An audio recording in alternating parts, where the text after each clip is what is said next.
Hi, I'm Nick Mills, speaking again with Dr. Michael Wyand, the Chief Executive Officer of Oxeia Biopharmaceuticals.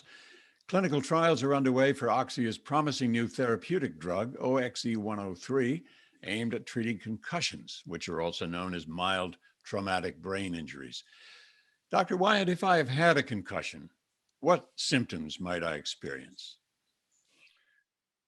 Nick, because the concussive injury is an injury that affects all parts of the brain globally, we expect that the symptoms are going to be a wide range of symptoms. We tend to break these symptoms up in three different categories. We use a technical term domains. The first domain is the physical domain. So we know that when we've seen athletes get concussed on the field, they have difficulty walking, standing up, they're wobbly, they're dizzy, they may be nauseous. It may be light sensitive, sensitive to sound. The second group of symptoms is in the cognitive domain. So the way we think, our short-term memory, the way we reason, understanding things, all of those cognitive functions are affected. And the third domain is the emotional domain, in which we might see depression, we might see anxiety, we might see anger. We see a variety of emotional effects. And usually the emotional effects become apparent after we've had time to be with the patient and begin to see that they're starting to exhibit those symptoms. It's not something that we usually focus on the physical symptoms and the cognitive symptoms right away. So, how long might these symptoms last? How long will they go on? So concussions have a variable range of duration of symptoms. And most all of us have hit our head at some time or another.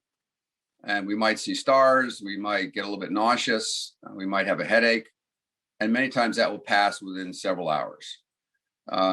The athletes who we tend to associate a lot of concussions with in the contact sports, they will tend to resolve their symptoms in the majority of cases within 7 to 10 days. They're very highly conditioned athletes. The energy balances in their brain and their bodies are at very, very high level. They can get severe concussions, however, that last a lot longer. And then there are patients who will have concussive symptoms and they will persist for days to weeks to months afterwards. And we have a condition we call post-concussion syndrome. Post-concussion syndrome are people that maintain persistent symptoms out through 30 to 60 days. And they may have those symptoms persist through months to years afterwards. And I think one of the reasons that we're excited about developing a therapy for concussion and what we're looking for in our clinical trials is to try to prevent that 30% of the patients from developing those post-concussion symptoms so that they can resolve them after the injury and not have long-lasting effects of the injury. You talk about that 30% that have long lasting symptoms. Why do you think some people recover fully and fairly quickly and others don't?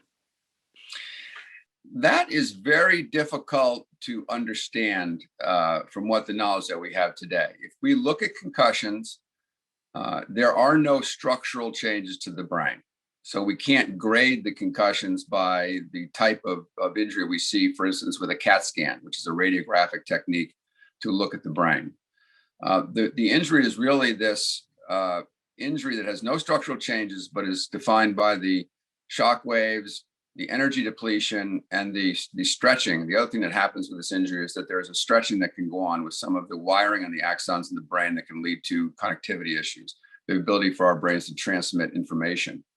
And so it's very difficult to understand why some patients have longer term symptoms and others don't. We do think that athletes, I mentioned earlier, tend to resolve their symptoms quicker because they are highly conditioned. They have great vasculature and great blood flow to the brain, and they can resupply the energy needs. The idea is that they can resupply the energy needs more quickly than a person who's not quite so conditioned. And what about age? Is age a possible factor in that? We also don't have a good, clear idea of how age might affect the response. There are a number of groups that are working to consider whether or not adolescents should be exposed to contact sports. And I think there's a lot of concern about contact sports by parents as well as educators and sports people. We know that some adolescents can have some severe impact from concussions. It affects their schooling. It affects a lot of things that they've got going on in that developing brain.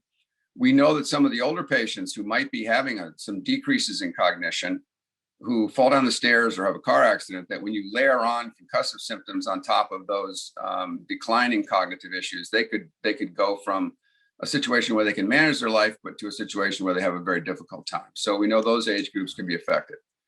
But there's no real specific issue with age that we can understand today.